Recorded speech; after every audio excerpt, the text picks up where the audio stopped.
รุ่นบ่ไม่จอยเลยรุ่นอยู่รุ่นชำรุ่นเลขเนาะจนสั่นยันบ่ได้ยันบ่ได้น้ำใส่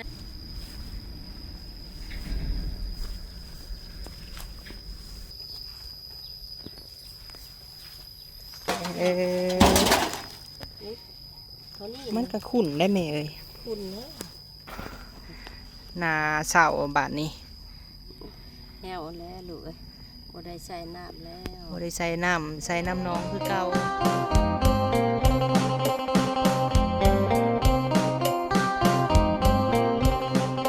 โดยกับทักไทยสบายดีพ่อแม่พี่น้องเบิดสุขุสุขคนเด้อพี่น้องเอ้ยเนาะพบพ่อกับบ่าวพามีอีกแล้วพี่น้องเอ้ยพบพ่อกันมื้อนี้เนาะพี่น้องเนาะหลังจากว่าเฮาไปแจ้งข่าวดีแม่จอยพี่น้องเอ้ยมื้อนี้บ่าวพามีสิพาสร้างเนาะมายามเบิ่งน้ำพี่น้องเอ้ยถ้าว่าได้น้ำได้ในเนาะกะสิพาเพิ่นมาเจาะให้ทางแม่จอยพี่น้องเอ้ยแต่ว่าเฮาต้องยามเบิ่งก่อนว่ามีน้ำบ่หรือว่าจังไดพี่น้องเอ้ยก็มารอรุ่นเบิ่งพี่น้องเอ้ยเพราะว่าเขตบ้านบ่าวพามีนี่จากเฮือนแม่จอยไปเฮือนบ่าวพามีหันประมาณ1 กิโลเนาะพี่น้องหรือว่าบ่ฮอดพี่น้องเอ้ยบ่มีน้ำพี่น้องเอ้ยแต่ว่าถ้าว่าเขตแม่จอยนี่มีเนาะก็ดีใจพี่น้องเอ้ยแต่ว่าเราต้องมายามเบิ่งก่อนพี่น้องเอ้ยเนาะจังใดกะกับขอบคุณทางแม่ตู้บุญทวีเด้อพี่น้องอยู่ทางออสเตรเลียเนาะเพื่อนได้สดซอยทางแม่จอยพี่น้องเอ้ยตอนนี้กะเฮามีแล้วเนาะงบค่าเจาะน้ำพี่น้องเอ้ย11,000 บาทสิพาสร้างเพิ่นมาเจาะน้ำเจาะในให้แม่จอยแหละพี่น้องเอ้ยป่ะจังใดเดียวเขาเข้าไปหาแม่จอยน้ำกันว่าเพิ่นสิดีใจสำใดเนาะพี่น้องแหละกะที่เฮาพาสร้างเพิ่นมายามเบิ่งน้ำถ้าว่าได้กับเพิ่นสิเอารถมาเจาะเลยพี่น้องเอ้ยโดยป่ะจังใดก็เข้าไปหาเราน้ำกันมาถ่าเพิ่นมายามเบิ่งก่อนแม่จอยเพิ่นขวัดเบิดแหละทานเพิ่นพี่น้องเอ้ยโกยออกเบิดเลยสิเผาใหม่อีกแล้วเนาะสบายดีเด้อแม่จอยเด้อโดยเนาะมื้อนี้มาอันนั้นแม่เอ้ยหลังจากว่ามาบอกข่าวดีแม่จอยเลยดีอันพาช่างเพิ่นมายามเบิ่งน้ำแม่เอ้ยยามมึงก็ได้ให้เขาแน่นอนลูกโดยได้ให้กับใครแน่เนาะแม่เนาะบ่ได้นี่แล้วบ่ได้แล้วต้องได้แล้วพี่น้องเอ้ยได้แน่นอนเนาะรอรุ่นเบิ่งคุณไปเกาะอันน่ะเบื้องผู้ออกลูกวันนี้ก็ห่มแล้วเนาะแม่จอยห่มแล้วขวดทานเก็บทานในสลัดได้พี่น้องไอ้เพิ่นโอ้ได้ส่วนใหม่บ่นี่ฮะถอยส่วนใหม่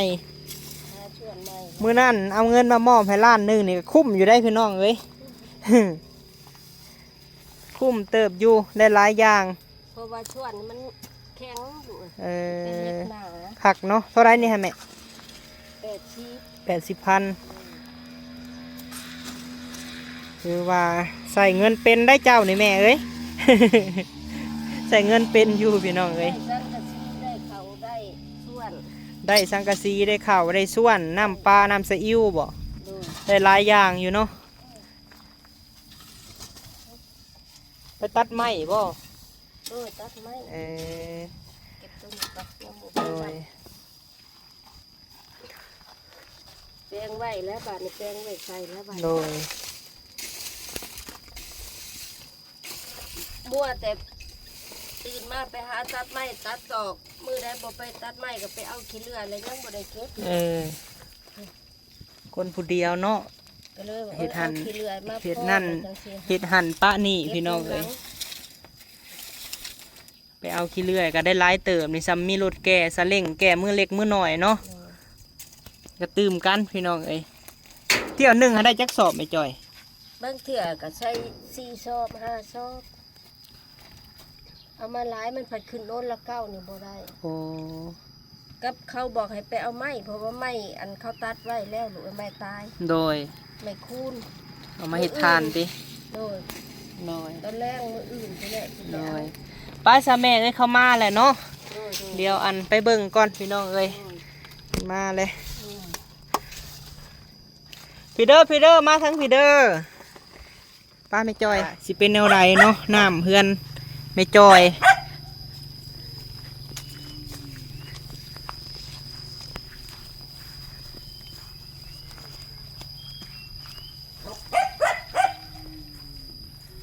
เดี๋ยวเป็นย่ามเบิ่งคางเพื่อนเบิ่งนี่ก่อนผู้จอยเอ้ย ได้เด้อเนาะให้ลูกหลานได้น้ำได้ในเลย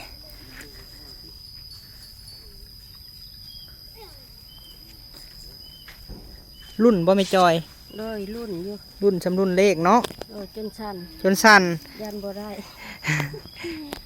ยันบ่ได้น้ำใส่จนสั่นนี่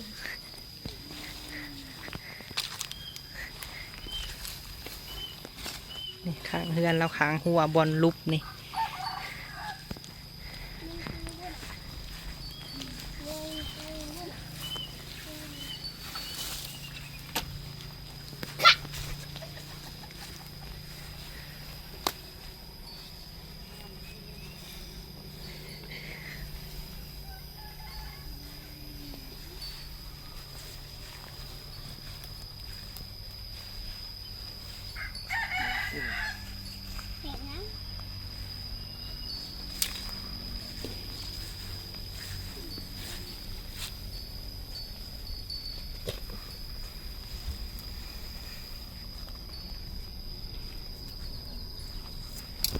โอ้ยคนมือได้จับ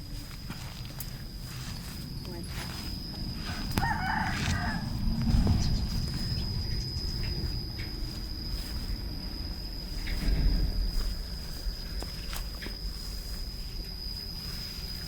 ลองมาข้างนี้ข้างนาบุมี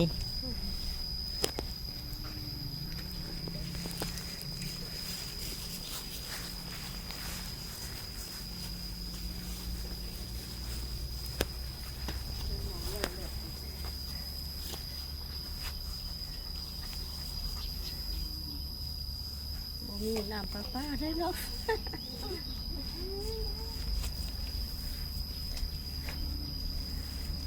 ไอ้จอยจนคนลุกปุ๊ รุ่นยันโบได้น้ำได้ให้กับใครแน่อยู่หันเนาะเนาะไม่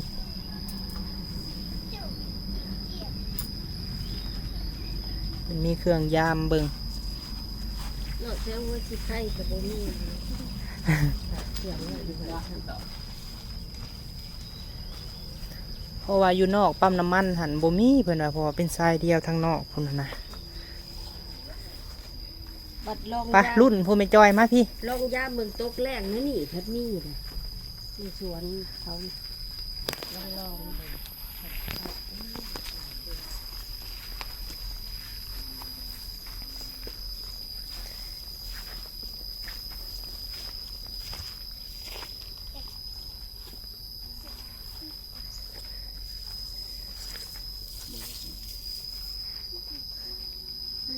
แห้ว ฮะ แห้ว แห้วโอ้ยใจเย็นๆถึงมีวิธีเนาะด้าเนาะบ่ต้องให้ได้บ่ได้น้ำสิให้ มีแต่หาน้ำประปาแล้วบ่ได้กะหาต่อน้ำประปาน้ำเขาแล้วเบิ่งนะบอนอันขุดน้ำสางนะลองเบิ่งเนาะเด็กเขามาเบิ่งรอบในนี่เบิ่งดิ โดย ในสวนทาง สร้างพุทธประยุกต์พุทธเป็นสร้างบ่ ที่ใกล้นี่อันขุดปลูกก็กล้วยประมาณศอกหนึ่งนะ แล้วก็กล้วย เป็นหยังบ่อนบ่มีน้ำคือผักปลูกหันปลูกนี่งามเนาะเฮาบ่เข้าใจ นี่ก็กล้วยก็งามก็มังหุงก็งาม นี่ดินเอื้อยแล้วตัวนี้ค่ะบัดเครื่องปลูกของฟังนี่คือแบบนี้นี่เขียวคักซ้ำ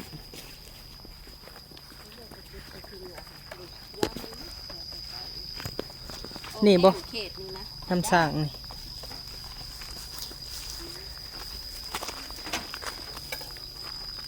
เลิกบ่นี่ฮะขุ่นมันขุ่นแท้อันนี้เนาะน่ะใส่บ่ได้ดอกอันนี้ ยามมึงดูหับบอกโก้ไปแถวนี้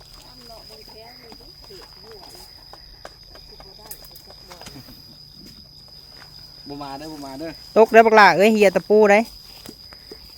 ผู้เจ้าเพิ่นบ่ได้ออกมาเนาะ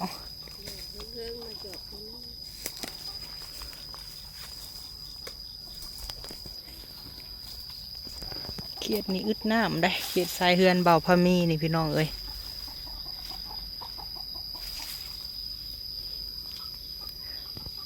แม่เฮานี่มีรุ่นแน่แม่จอยนี่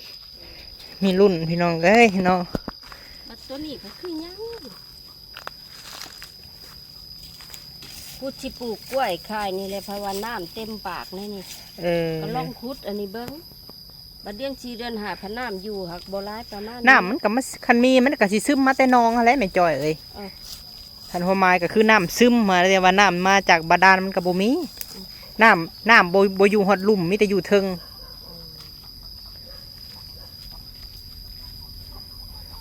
ผัดพักผัดงามเนาะแถวนี้ฮะ แม่เบิ่งดูหัวสิไข่น่ะ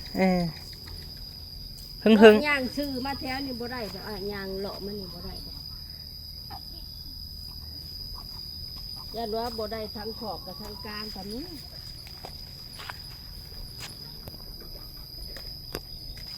ให้เอาเบิ่งมึงดู มุมนี้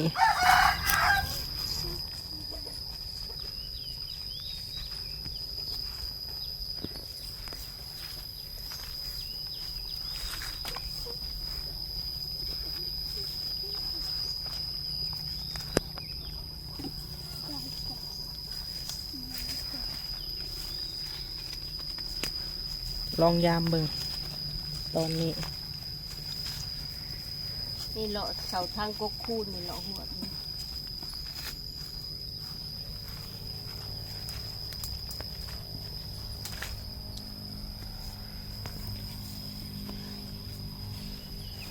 กันมีนี่ก็ประวัติศาสตร์แหละ บ้านป่าไผ่ล้อมนี่ เพราะว่าแถวนี้ครับบ่มีน้ำไผกะมีแต่ซื้อหักไก่จอยนี่มีสิทธิ์อยู่เด้น้ำประปาน่ะเพราะเราอยู่ใกล้ทาง ข้างในเขาใช้อยู่ด้วยน้ำของเขา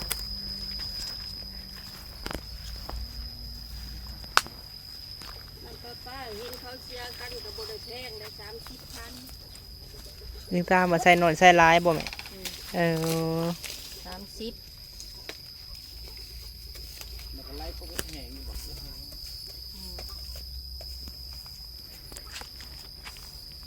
แห้ว บ่มีซ้ำนี่ล่ะเฮ็ดจังไดบัดนี้ฮะเฮ็ดจังได บอกนะแม่บ่ได้น้ำอาบ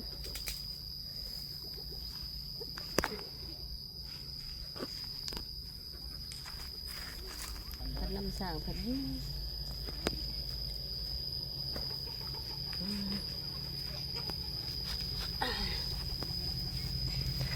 บ่มีซัมบ่บ่โกโอ้ยเนาะเฮ็ดจังไดบัดนี้ บ่ได้แล้ว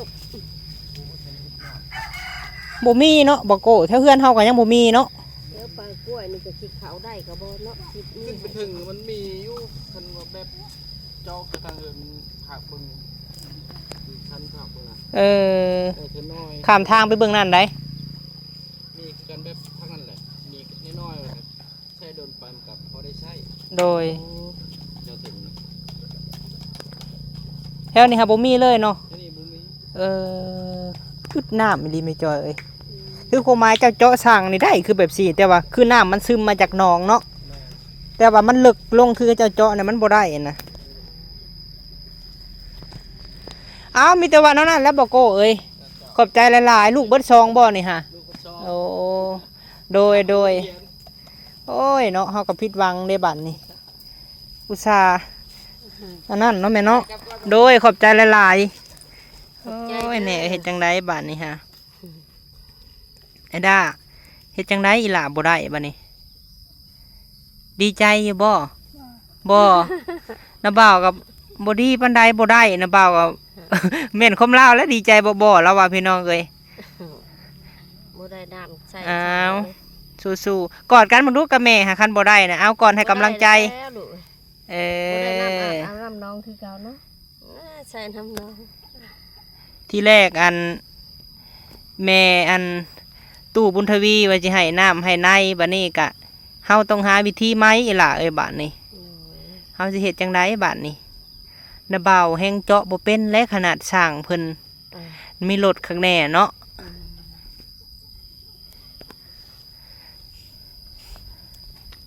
ความฝันไม่จอยพี่น้องเอ้ยเฮามาบอกข่าวดีว่านี่นอนบ่หลับบ่คืนนี้ค่ะไม่จอย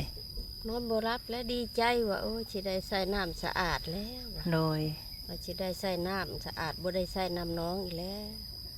เบิ้งในตุ่มในหลังแม่นี่เป็นพื้นอยู่คันร้านเก่าหายอาบน้ำเที่ยวอาบรถมันเป็นพดหลังขึ้นมันเป็นน้ำบ่ว่าอย่ามาคันคือน้ำตัวเจ้าไห้เขาคุดไห้นี่แม่มันก็ซึมมาจากน้องหั่นนะ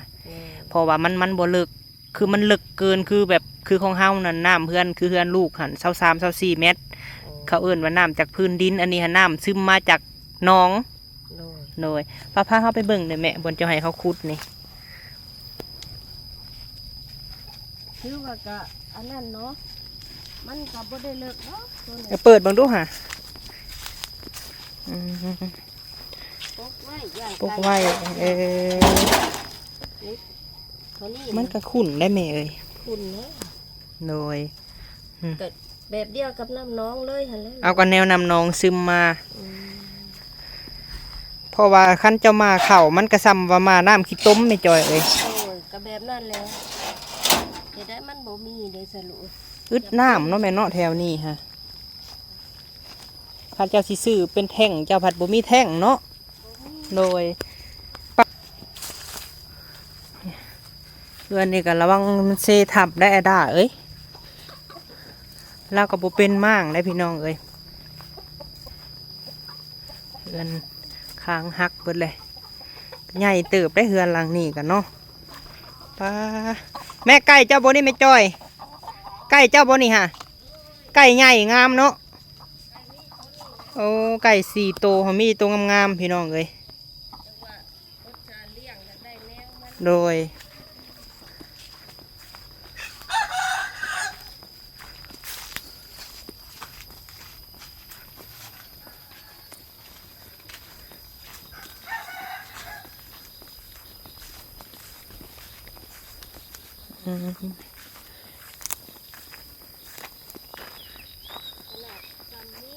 เดือน9 เดือน10น้ำมันออกมาจากป่าลูก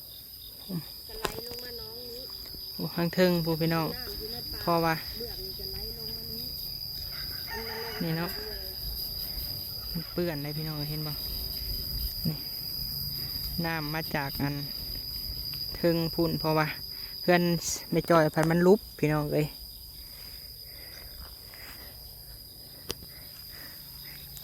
เห็ดอยู่เห็ดกินเจ้าก็เอาในนี่บ่ไม่จอยเอาในนี่แล้วบาดมันบดทันมาบาดบดผิดบดทันก็เอานั่นเนาะยังมีอยู่บ่ปิงเนี่ยดะเห็นแล้วย่านมันอยู่เบื้องนะปิงนะย่านมันไปอยู่เบื้องนั่นเนาะช่วงนั้นมาอยู่นั่นโดยพาลานมาอาบอยู่นี่มาตักอยู่นี้บ่ไม่จอยตักอาบอยู่นี่เลยใช่ก็ใช่อยู่นี่แล้วมาเขามาน้ำบางเทื่อน้ำแกงน้ำยังบดทันก็เอานี่เอาอยู่นี่ติต้มซุกแล้วเพราะว่าตกท้องเป็นของเฮาบ่ไม่จอยต้มชุกแล้วพญาติมันคือชีตายโดยถ้าคือว่าเอาได้เนาะแม่เฮากะเพื่อว่าดีใจพี่น้องเอ้ยกุ้งบ่ฮะบ่ถึกบ่ได้ปลากระเดิด2-3 ตัวขั่วปลาแดกคณะใส่ฮะ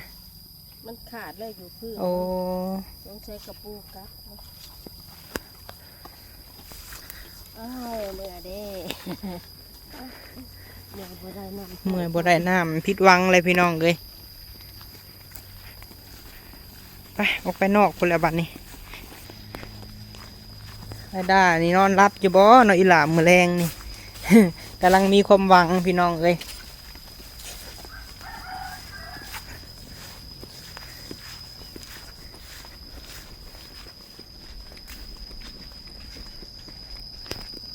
มื่อนี้อยู่เสียหญ้าที่ไม่จอยโดยไปผู้ใดไปนั่งทางตาทานจ้าผู้ใดแม่เอ้ย เจ้าไปหากระสอบมาบ่นี่ฮะ ไปอันนั้นไปเอาขี้เลือ โอ้ ด ได้หลายอีหลีเนาะจักเที่ยวนี่ไม่จอยคือได้หลายแท้ เอาหกเที่ยว ว้าพี่น้องเอ้ย าเทื่อละ3,000 โอ้บ่ธรรมดาเด้อตุจอยนี่ไผขับรถไปนี่ไอ้ด้าบ่ บ่ ไผ ไอ้ด้าทาครับเข้าป่า เข้าป่าแล้วแม่ไอ้ด้า ออกทาง ธงอันนั้นธงพามีดขีดคมพี่น้องเอ้ย อันนี้ว่าเก็บที่อาทิตย์ไปทิมอยู่ ขี้เลื่อยไปแน่พี่น้องเอ้ย เอาที่เนี่ยไปถอ ขี้เลื่อยแก่มาหลายเที่ยวเลยเบิดแล้วเนาะแม่เนาะทานเจ้าเนาะ เบิดแล้ว กำลังเอาพื้นมาใหม่บ่ ไปหาตัดพื้น อืม มื้ออื่นนี่ไปตัดพื้น โดยเฮ้ยเนาะนาเสาบาทนี้ แห้วแล้วลูกเอ้ยบ่ได้ใส่น้ำแล้ว บ่ได้ใส่น้ำน้องคือเก่า โดย คือแบบน้ำประปานี่ได้สามีจอยแบบน้ำประปานี่เฮาสิเฮ็ดจังได้คือน้ำประปานี่เฮาเข้าหานะสมมุตินะพอสิมีวิธีบ่เพราะว่าเฮาก็บ่เคยใช้น้ำประปา น้ำปลานี่เห็นเฮือนหลังนี่เข้า โดย ตำอิดคือว่าเขาเงินน้ำเขาเท่าไร5 ล้าน6 ล้านนี่บอก โอ้ เพราะว่าเขาดึง นั่งได้ดีล่ะ เขาดึงเขามาแล้วแต่ว่าเขามาขอต่อน้ำเขาหั้นนะคือว่าเอาเงินให้เขา5 ล้าน6 ล้านประมาณนี่นะ โดย นอกจากว่าเขาอยากหู้แล้วเขาถามเจ้าของเขาว่าขอเขานำได้บ่ว่าสิบ่มีน้ำใช้บางทีเขาอีต้นหั้นนะ และท่อเฮาจะมาทางใดสามีจอยบัดนี้ ท่อเขาพังมานี่เด้เขตนี่เด้ โอ้ ท่อมาฮอด 5-6 ล้านเนาะ ลูก ก็สิประมาณ11,000และเนาะ11,000ก็6 ล้านปลาย คล้ายๆแบบว่าสมมุติว่าเขาขอเขานำเจ้าของเขาที่ดึงเขามาก่อน โดย บาดนี้พวกสร้างเขามาเอาเข่าให้พัดตังหากอีกได้ลูกเอ้ยกองตอกกองเตอร์มันตังหากอีกได้ เนาะ โดย เป็นแห่งสิหลายตื่มอีก คือแบบตัวเฮาแทนทุนค่ะประมาณอัน5 ล้าน ประมาณ6 ล้านเขาก็ยังบ่ ต้องถามเขา โดยต้องถามเจ้าของเขาก่อน โดย ว่าเขาให้ใส่น้ำบ่แบบว่าเขาขอใส่น้ำแหนบ่มีน้ำใช้ โดยอยากทางสร้างกับถังบ่ได้น้ำบ่ออกบ่มีน้ำ โดย บางเทื่อเขาอีต้นน่ะเขาให้เฮาใส่น้ำก็มี แม่นนั่นแหละเนาะ เห็นทางนั่นเด้เขาเอาเขาหลายอยู่ แถวเฮือหล่าขายตำพุ่นบ่ เพื่อนหลาคล้ายตามกับเพื่อนอันทางเพื่อนเบาเพชรภูเขาค้นเขากันอยู่ว่าสัน มีแต่ถามเขาเบิ้งแม่เอ้ยแล้วก็ให้คำตอบเฮาหั่นนะว่าเพราะว่าเงินงบน้ำเฮาตอนนี้ก็มี11,000ไม่จ่อยเอ้ย โน่ เพราะว่าปกติสำเฮาเจาะน้ำบาดาลทั่วไปหันปกติเฮา11,000คันเฮาซื้อน้ำเพิ่นก็สิประมาณ11,000 โน่ 11,000 บาทเนาะ โน่ แต่ถามเบิ้งคันวันใดอันนี้ก็สุดแต่ความสามารถอีหล่าเอ้ยนะบ่าวก็จนหาช่างเพิ่นมาเบิ่งให้ โน่ มันบ่มีเนาะจังสิว่าจังไดปัดน้ำไปพี่ผัดเก็บเนาะแบบสิหันเก็บน้ำได้แบบนี้ฮะเออ อันนี้ผัดอาศัยน้ำฝนน้ำมา น้ แต่ป่า ำน้ำฝนนี่ฮะเนาะน้ำฝนน้ำป่าได้นี่ มันไหลมาหลาย บ่แม่นรถน้องเฮาบ่นะฮะ เขามาสอนเขียด โอ้ เนาะ เฮ้ยเนาะ สิลองถามเบิ่งเจ้าของเขาเบิ่ง โดย ว่าเขาสิเอานำเท่าไรเพราะว่าเขาดึงตะข่ายเขามาก่อนแล้วนะ โดย แล้วเขาสิเอานำเฮาเท่าไรเลยเขาสิให้เฮาใส่น้ำบ่ แม่นั่นแหละแม่ ล เอ้ย องเบิ่ง ขอข่าวเนาะบางทีได้ โน่ เพราะว่าอันดินก็ใกล้กับเพื่อนเฮาอยู่เนาะแต่กับบ่ใกล้ปานใดพี่น้องเอ้ยไกลเติบอยู่ได้ยินเบิ่นข่าวนะ50 ล้านผู้ใด โอ้ ที่เฮือนในป่าหั่นเด้ โอ้ ดึงมาจากทางมันก็ไกลเติบเนาะ อืม แต่ว่านี่หันตุจอยกับบ่ไกลปานใดพี่น้องเอ้ย อันนี้บ่ฮอดพุ่นดอก โดยเบิ่งนั่นแหละแม่เอ้ยเพราะว่า งบเฮาตอนนี้หันมีแต่11,000พี่น้องเอ้ย โดย ได้หาวนอนให้ล่ะ ตื่นแต่ดึกเขาบ่จักอันนี้ฮะ อืม อยู่นอนบ่ พากันเสียหญ้าถ้าบ่พอมี เนาะ ผิดหวังเนาะอีหล่ะเนาะเออ บ่ได้ใส่น้ำ บ่ได้ใส่น้ำเลย ใส่น้ำน้องคือเก่าเนาะ ใส่น้ำนองคือเก่าน้ำนองกะ เพราะว่าอนาคตข้างหน้าเนาะพี่น้องบางทีคือเอื้อน้องลาวสมุทรมาอยู่เขาออกมาเฮ็ดเฮือนเฮ็ดซ่านเฮ็ดกำแพงก็บ่ได้ใช้แล้ว ก็ย่านเจ้าบ่ได้ใช้น้ำความหมายหั่นนะ บ่ได้ใช้แล้วเขาก็ต้องเฮ็ดอยู่แล้ว โดย หัวไผหัวมันแล้วโหลดอนาคตเมื่อหน้านะ แม่นนั่นแหละอนาคตนี่ต้องมีอยู่แล้วหัวหาวกำแพงพี่น้องเอ้ยและเพราะว่าแท่งเราก็บ่มีตอนนี้เนาะ บ่มีหยัง เพราะว่าทั้งเทิงคือเฮือนเบาพะมีทั้งเทิงทั้งหลังเคยไม่จ่อยพุ่นละเฮือนเบาพะมีน่ะขึ้นไปกับประมาณลักหนึ่งเนาะพี่น้อง1 กิโลขึ้นไปกะไผก็มีแท่งพี่น้องเอ้ยแท่งน้ำมันนะได้จะซื้อเนาะแถวนี้จะซื้อน้ำใส่แต่ว่าคือไม่จ่อยนี่หั่นเพื่อใส่น้ำน้องพี่น้องเอ้ยแต่ทั้งเทิงน้องมันเปื้อนเนาะแหละทางเมตู้บุญทวีเพิ่นเลยว่าอีตนสงสารพี่น้องเอ้ยให้บ่พอมีหาสร้างมาเบิ่งเรื่องน้ำเรื่องในหั่นแหละปัดบ่ได้ไม่จ่อยจนหน้าซีด คันว่าฝนตกอันเดือน9เดือน10ปัดอาศัยใช้น้ำฝนนั่นแหละ โดย ตรงเอาน้ำฝนแหละพอได้ใช้น้ำสะอาดน้ำมูยามฝน นี่กินน้ำน้องดิ ระวังแต่ปิ้งและดาเอ้ย ไข่ปิ้งก็คือสิหลายอยู่ เต็มท้องไอ้ด้า เต็มท้องแล้วไข่ปิ้งนี่ เนาะก็มีแต่เป๊ปซี่และแม่เอ้ยถามเบิ่งคันเอาใดก็บอกเฮาหั่นนะ โดยจังไดก็บอกเฮาอีกครั้งเพราะว่าเฮาก็เฮ็ดสุดวิธีทางแหละพี่น้องเอ้ยยามเบิ่งตั้งแต่พี่เนาะสุดเทือนเพิ่นแล้วก็ไปยามดินเอื้อยเพิ่นอีกกระบอนได้แสดงว่าคันเรามาอยู่แล้วก็สิบ่มีน้ำใช้แล้วก็สิได้ข้าวน้ำประปาหรือว่าซื้อ คันว่าเขามีเงินเขากับเขาน้ำพุ่นแล้วลูกเอ้ย โดย อย่างเขาก็ต่อเอาน้ำคะแนนอันท่อมันมาฮอดนี่แหละในบอนตูบเขียวตัวนี้ ตูบเขียวนี่เนาะ วางมาฮอดพี่แล้ว อันนี้ดินอีกเจ้าหนึงแม่นบ่แม่ โดยนอกจากว่า ตู้จอยนี่อยู่กลางหมู่ได้พี่น้องเนาะอนาคตเนี่ยจักเพิ่นสิออกอยู่ไสนะความหมายนี่แต่ยังงงอยู่กับดินนี่พี่น้องเอ้ย โยมแม่ก็ว่าสิขอออกทางข้างนี่แหละ ข้างๆนี่แหละมันคือตัวนั้นน่ะของคนเวียงมันบ่กกสำสาทางหลังเจ้านะ โดย ของคนเวียงนี่คันต่อไปก็จะมีหัวพี่น้องอายุหันเนาะ หัว แล้วเขาซื้ออันรักมายังบ่มีคนมาเฮ็ดให้เขาเฮือนเขามาจอบตัวนึง โดย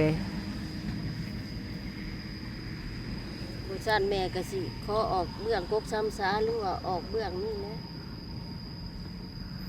เอาสามมิแต่ว่าแนวใดละบอกเฮาเด้อแม่เด้อลองถามเพิ่นเบิ่งหั่นนะ มื้อแรกแม่สิไปรอถามเบิ่งก่อน กระบาบกระเบาะพี่น้องเอ้ยรุ่นสำรุ่นเลข เอาไปมากับบ่ได้น้ำเนาะโดยป้านาบ่าวกลับเด้ออีหล่าเด้อแนวใดละบอกนาบ่าวเด้อเฮาสิให้เจ้าขอบบุญขอบคุณทางแม่บุญทวีได้แม่จอยเด้อเพิ่นอยู่ออสเตรเลียพุ่นแหละฝากให้เจ้าขอบบุญขอบคุณเพิ่นแน่ โดยขอบบุญขอบคุณแม่บุญทวีเพิ่นว่าสิเจาะน้ำบาดาลให้กับบ่มีซะแม่เอ้ยสร้างเพิ่นมาหล่อมายามเพิ่นกับบ่มีน้ำขอบบุญขอบคุณแม่หลายๆเด้อขอให้แม่มีอายุ มันควรยืน หมั่นควันยืนเด้อความเจ็บอย่าให้ได้ความไข่อย่าให้มีชุดที่แม่อยากช่วยเหลือให้ลูกมีน้ำใส่น้ำกินผลสุดท้ายก็ให้ได้บ่มีซ้ำ โดย พากันเลาะจนทั่วดินเขาดินไผกันเลาะทั่วเบิดก็บ่ได้แม่เอ้ยต่อไปขอให้แม่อยู่เป็นห่มโพห่มไส้ให้ลูกให้หลานไปนานๆเด้อว่าสิไปถามเบิ่งน้ำประปาได้แม่เอ้ยบาทนี่บ่ได้น้ำตัวนี้ โดยสาธุไอ้ด่าเจ้าสิให้พี่น้องเอ้ยบ่ได้น้ำ อีกกระบาบหลานเด้พี่น้องเอ้ย อีต้นไม่จอยเมื่อคืนนี่หันนอนพ่อหู้ข่าวเลยนอนบ่รับพี่น้องเอ้ย บัดนี้หันพ่อหู้ข่าวเรื่องน้ำแล้วว่าบ่ได้น้ำสิเป็นอะไรมื้อแรงนี่ จักแล้ลูกนางเจ้า นั่งเจ้า สังเกตเบิ่งลานเนาะพี่น้อง ความดีใจรุ่นว่าสิได้น้ำวันหลังจากมาบอกข่าวดีแล้วบ่ได้พี่น้องเอ้ยอ้าวใช่แม่เอ้ยสู้ๆเนาะจังหาวิธีเฮ็ดจังไดเนาะเฮ็ดเฮาก็แต่งบ่ได้คือกันน้ำพี่น้องเอ้ย โดยป้ายแม่เอ้ยเมื่อก่อนเด้อแม่เด้อ โดย ขอบใจลูกหลายๆ โด เด้อย อ้าวพี่น้องเอ้ยเนาะจังใดกะสิประมาณนี้เด้อพี่น้องเอ้ยขอบบุญขอบคุณแม่วีเนาะขอให้แม่อยู่ดีมีแห้งแม่เอ้ยเพิ่นว่าท่านน้ำให้เป็นเศรษฐีเนาะขอให้แม่หังมีครอบครัวของแม่เนาะเจริญเจริญเด้อแม่เอ้ยเฮ็ดธุรกิจการงานครอบครัวของแม่หรือว่าแม่ก็ขอให้เป็นห่มโพห่มไส้เนาะให้ลูกให้หลานตลอดปีตลอดไปเด้อแม่เอ้ยขอให้เจ้าพบพ่อแต่สิ่งดีๆที่ซอยเรือไม่จ้อยมาบอกข่าวดีแต่กับบ่ได้พี่น้องเอ้ยบ่ได้ซ้ำเนาะเราก็รอรุ่นอะไรไม่จ้อยบ่ปามีกับพาสร้างเพิ่นมาอะไรพี่น้องเพราะว่าเขตนี่นั่นแม่นหมดพี่น้องบ่มีน้ำได้ก็ลองอะไรพี่น้องลองเบิ่งบ่ลองกับบ่ฮู้ลองมายามเบิ่งกับบ่มีอีหลีเนาะไปพี่น้องเอ้ยจังใดกะสิให้แม่จอยลองถามเบิ่งเนาะเพราะว่าเงินเฮาตอนนี้หัน11,000พี่น้องเอ้ยงบที่แม่ตู้เพิ่นฝากมาให้เจาะน้ำเนาะโดยแต่จังใดเฮาจังว่ากันตื่มเนาะพี่น้องเนาะให้แม่จอยเพิ่นไปถามมึงก่อนคันได้ซำนี้เฮากะเฮ็ดให้ลาวเลยเนาะคันได้พี่น้องเอ้ยลองไปถามเบิ่งน้ำประปาเบิ่ง11,000นี่แหละในงบนี่เนาะโดยไปสำหรับคลิปนี้ขอบคุญขอบคุณทุกท่านเด้อพี่น้องเอ้ยทุกกำลังแห่งใจเนาะไปก่อนพี่น้องเอ้ยสบายดีเด้อ